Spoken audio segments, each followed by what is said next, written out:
Hello friends, सध्या मटारचा season आहे आणि आज बाईट विथ प्रणूमध्ये आपण मटारची पुरी पाहणार आहोत। मटारची पुरी बनवण्यासाठी सगळ्यात पहिल्यांदा आपण इथे 2 वाटीभर इतकं गव्हाचं पीठ घेतलेलं आहे। त्यानंतर ही 1 वाटी भरून इतके आपण सोललेले मटार घेतले होते, ते आपण मिक्सरला वाटून घेतलेले आहेत। त्याच्यामध्ये 1 मिरची टाकली होती हिरवी वाटताना। त्यानंतर यामध्ये आपण साधारणतः 1 छोटा चमचा इतकं लाल तिखट टाकणार आहोत, पाव चमचा हळद, पाव चमचा हिंग आणि 1 चमचा धने पावडर टाकणार आहोत। चवीप्रमाणे मीठ यामध्ये आपण टाकणार आहोत।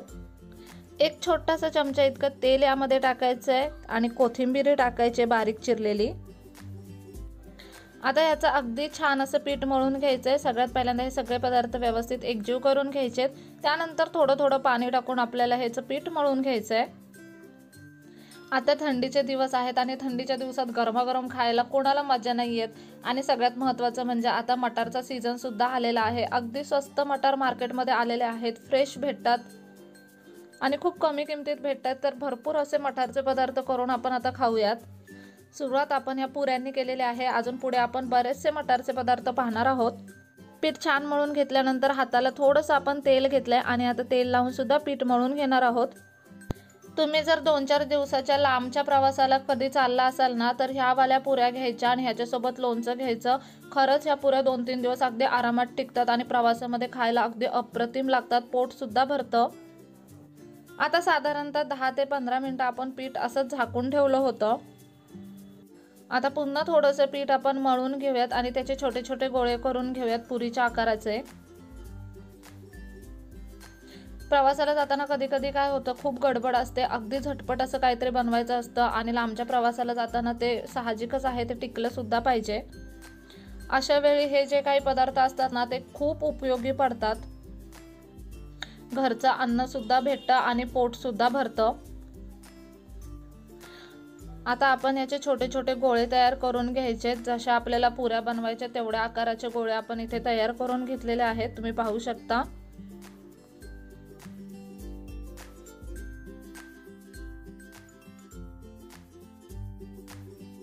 सगळे गोळे इथे तयार आहेत। आता एक एक गोळा घेऊन आपल्याला पुरी लाटून घ्यायची आहे। किचन ओटा स्वच्छ करून तुम्ही किचन ओट्यावरती किंवा पोळपाटावरती सुद्धा पुऱ्या लाटू शकता। फक्त पुरी लाटताना खाली थोडंसं सरफेसला तेल लावा।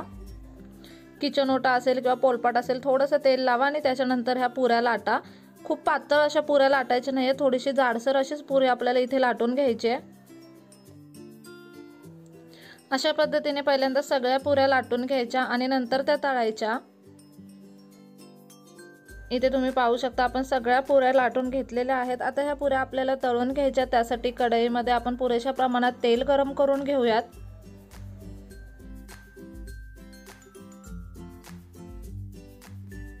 तेल अगदी मस्त गरम झालंय। आता आपल्याला पुऱ्या तळून घ्यायच्यात। एक एक करून आपण सगळ्या पुऱ्या तळून घेऊयात। खूपच सोप्या पद्धतीने ही रेसिपी बनते। खरंच ही रेसिपी बनवायला अजिबात वेळ लागत नाही आणि ह्या पुऱ्या टिकाऊ असल्यामुळे तुमच्या घरी जरी पाहुणे वगैरे येणार असतील तरीही तुम्ही ते आधी बनवून ठेवू शकता। गरमागरम ह्या पुऱ्या छान लागतातच, पण गार झाल्यावर सुद्धा ह्या पुऱ्या तितक्याच चवीला लागतात।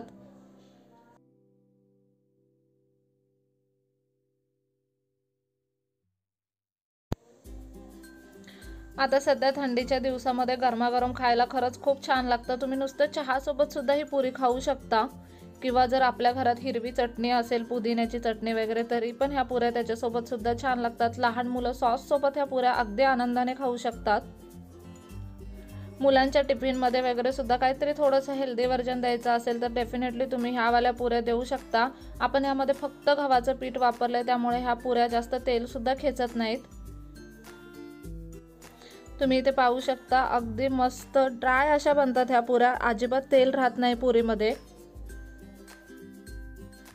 मटारची पुरी बनवण्याची ही खरंच खूप सोपी पद्धत आहे। या पद्धतीने तुम्ही जर पुऱ्या बनवल्यात तर त्या अगदी झटपट बनतात आणि खूप जास्त चविष्ट बनतात।